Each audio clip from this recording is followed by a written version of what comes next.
How's it going, everybody? We are back.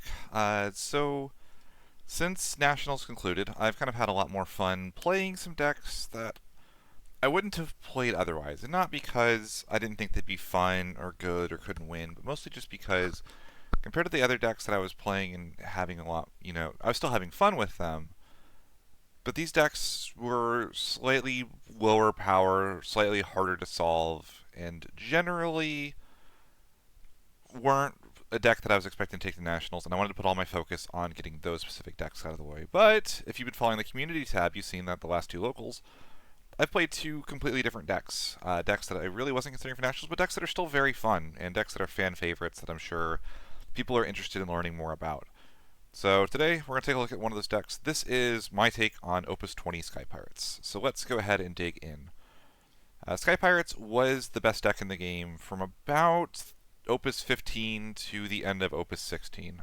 Really around Opus 17 when Luso was printed was when people kind of shifted away from this value over time game for Wind and shifted more to this turbo, cast a gazillion cards, and outright dominate my opponent that way.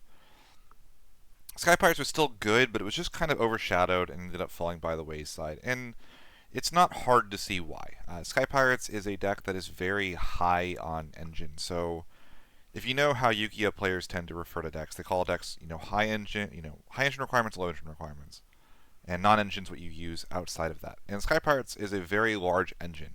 You must be running 3, 7, 25 to 30 of your slots are taken up by the same set of cards every time you play Sky Pirates, which generally means the deck is a lot less flexible. And those last 10 to 12 slots make a huge difference. However, that doesn't mean there's not a reason to do that. Penelo is maybe the best archetypal payoff in the game, as far as just a reason to play a specific archetype. So if you aren't familiar with Penelo, once per turn, you can pay 5, but it's reduced by 1 for every Sky Pirate you control. Very often it will be completely free. You can either give another Sky Pirate untargetable other than herself, you can reduce it forward's power by 3,000, or you can, as the neutral option, draw a card.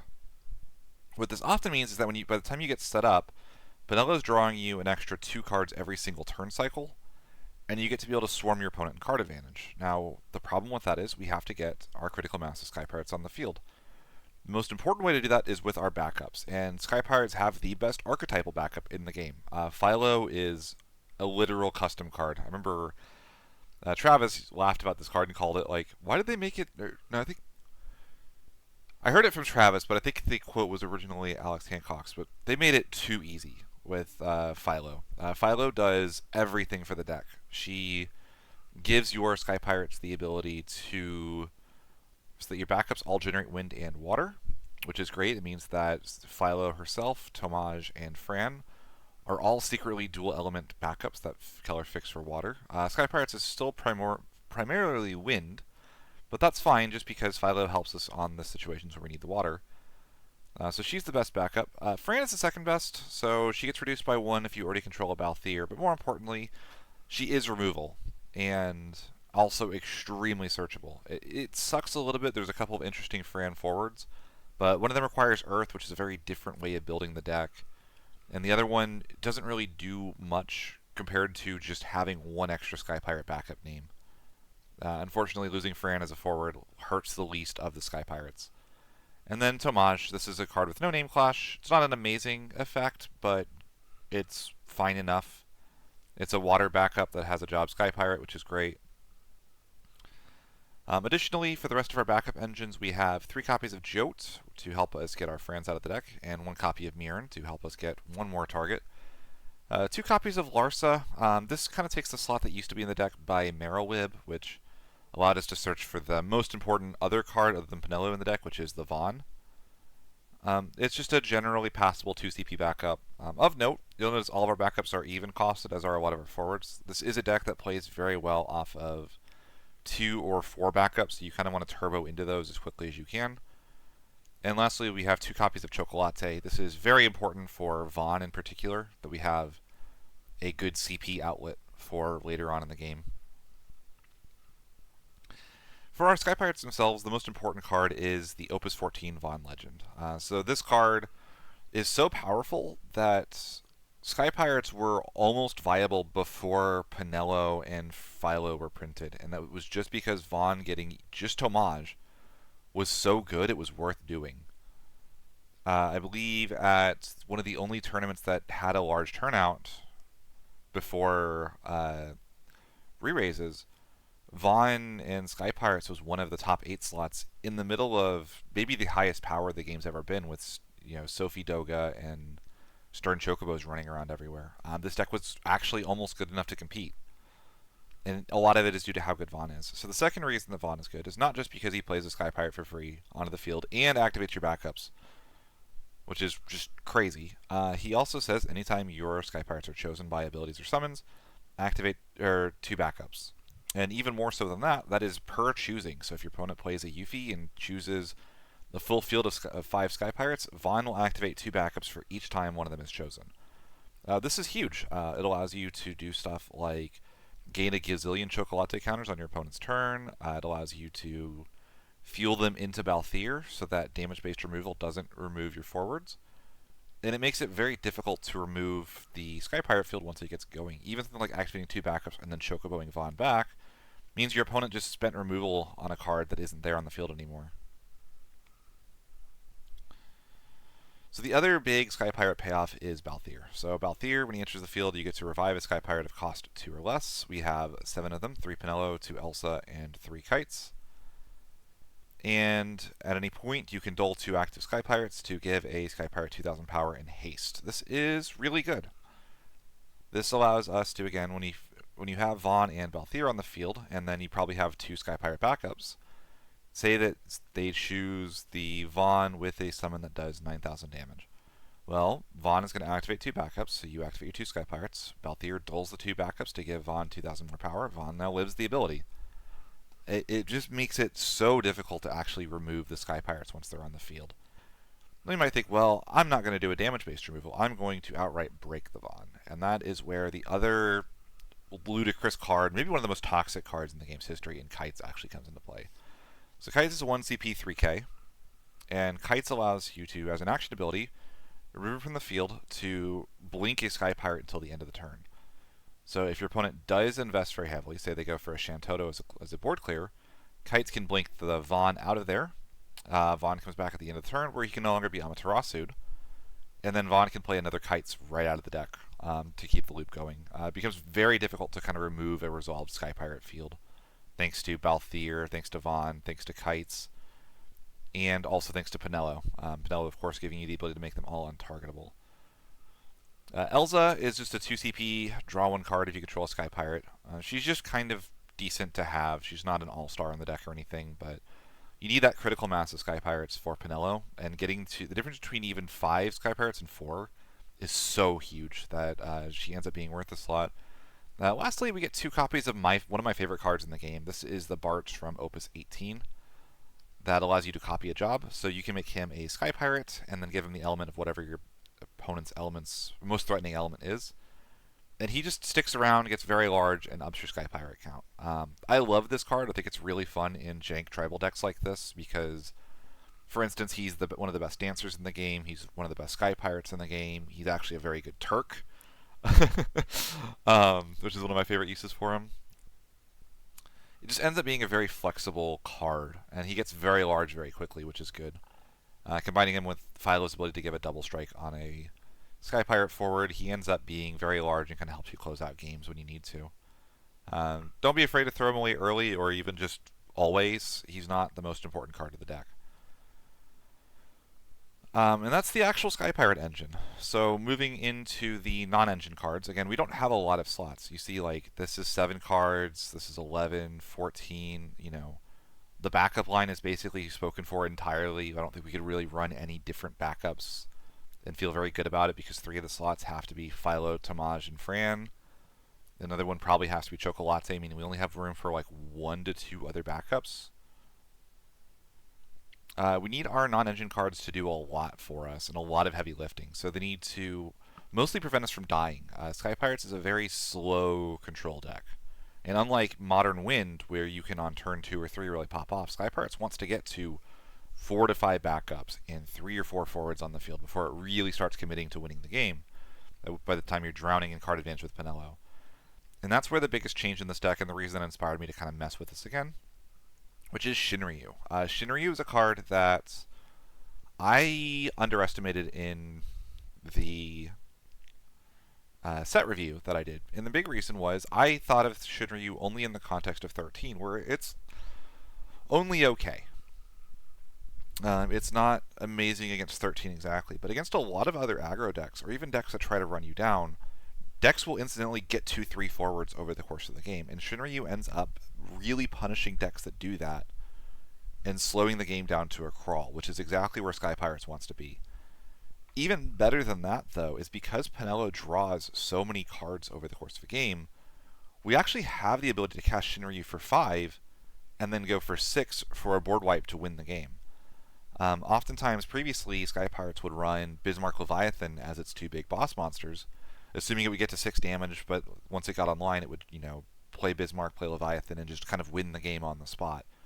Shinryu kind of does Bismarck and Leviathan's job wrapped up into one while also functioning as a way to protect from dying. It's a really, really cool card. I've been kind of experimenting with it in a lot of decks now. This was the most important card at US Nationals, was Shinryu. It was the card that really defined the metagame, and it's been really fun to kind of play with it and try to make it see what other decks this improves beyond just the standard mono water or like the mono lightning deck that we've seen going around. As far as other non-engine cards, we have 3 copies of Lightning. This is probably, I still think, the best water card in the game, and the most splashable for sure. So in a deck like this, she just functions as kind of unconditional removal when you're behind, which is fantastic. We just need to slow the game state down, and Lightning does as good a job of that as pretty much any forward in the game. We also have 2 copies of other Lightning, which is Typhon. Typhon is, of course, one of the most powerful monsters ever printed. Just the ability to pick a forward and say, it's gone, put it back in the deck, is really good. We have 1 copy of the Fiend. This is a card that has really worked in a way that I didn't expect it to. So I thought it would show up as kind of a Rydia anti-counter, but it's also just really good at being a big body and obnoxious on the field. Sky Pirates usually wants to go to a high damage count, and on damage 5, he becomes a brave 9k with protection. They can't choose him, they can't cast their first summon each turn, and then also if he takes damage, he takes 0 if it's less than 9,000. So it just becomes very difficult to get him off the field, which for a deck like this, again, if we can sit behind a Fiend while we have a Pinello on field, we can draw the rest of our deck to get into a double Shinryu, or the last non-engine card in the deck, or defensive card in the deck, which is the Goddess. The Goddess is a board wipe against especially mid-range decks. So if Shinryu handles aggression, Goddess handles mid-range in a way that's very difficult for them to deal with. This card's really kind of warmed up on me over time. I used to think that, well, you're kind of giving them a turn and telegraphing them that their forwards are not going to do anything, but having played against this in Rydia a lot especially, you kind of end up in a situation where this big 9k on the field that also empties your break zone at the end of your turn just ends up being really difficult to get over. So you'll eat 2 or 3 damage, but their field is still reset, and a lot of decks have to deal with this card, or they can't play the game. I think it's something like Scions, right? Really, really fun card. And again, with what we're looking for with Pinello drawing so many cards over the course of the game is a CP outlet. And Shinryu is a 2-card CP outlet, but the Goddess is a 1-card CP outlet that does very, very well for herself. Lastly, it is a Wind and Water deck, and Wind and Water has some very good summons. So we're on 2 copies of Lulu to help us recur those. We have 2 copies of Cucullin. This honestly could almost go to 3, especially if you wanted to cut something like the Fiend. It's a very good EX burst, a very good way of staying alive longer against aggression. 2 copies of Chocobo, being able to just say no after your opponent chooses like a Vaughn or something to get it back in hand, ends up being very, very good. 2 copies of Dryad. This isn't the best Dryad deck ever printed. There's a lot of non-wind characters, but Dryad Lulu is just a little bit too enticing to pass up. And then 1 copy of Alexander for a bit of monster hate and large forward hate. Alexander, I think, is actually really good in the current format. especially when you pair it with a Lulu. But killing an Edgar or a Locke, Une, there's just a lot of problem cards that Alexander deals with. And that is my take on Sky Pirates. I played this at locals, and my only loss was due to getting a little bit overly aggressive. I was playing against 13. They extended into a Shinryu. I took 6 damage on the turn beforehand, but I got to my full field and played, got everything ready to go. And then I had 3 backups with a Cucullin and a Typhon in hand, and I played the Typhon when I should have held the Cucullin and lost to an Estella. But other than that, the deck actually performed well above my expectations. So, let's go ahead and do what I always like to do, and let's run some test hands on FFDex's sample feature. So this hand is actually really, really good. I would keep this. This hand has access to 2 backups on turn 1, which is what this deck is looking to do, along with a copy of Vaughn. So we can go Lightning. Actually, we're going to go draw our first card. That's a little annoying. We don't want to get rid of 2 Balthiers because we can't actually recur Balthier.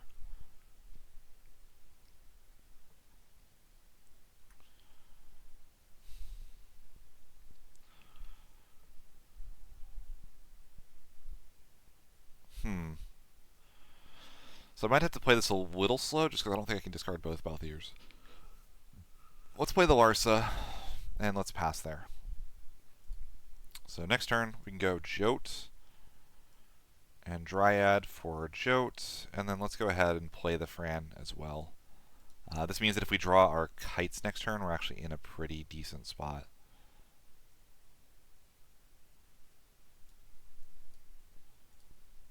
And start turn. Let's say our opponent went a little bit overly aggressive. Play the Shinryu, and let's actually just go ahead and wipe the field with the Shinryu. If we had to do that, we can do that. If not, I still think even just playing Shinryu with this, it's not a bad idea. Just go get a Kites out of the deck. And then, perfect. So we go 1 for Kites, 1, 2, 3, and 4 for our Vaughn. Let's get our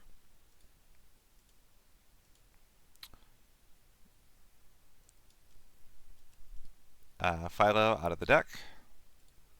And if we wanted to, we could play the Balthier, but we don't have anything to revive with them. There's honestly a non-zero chance we just kind of hold here.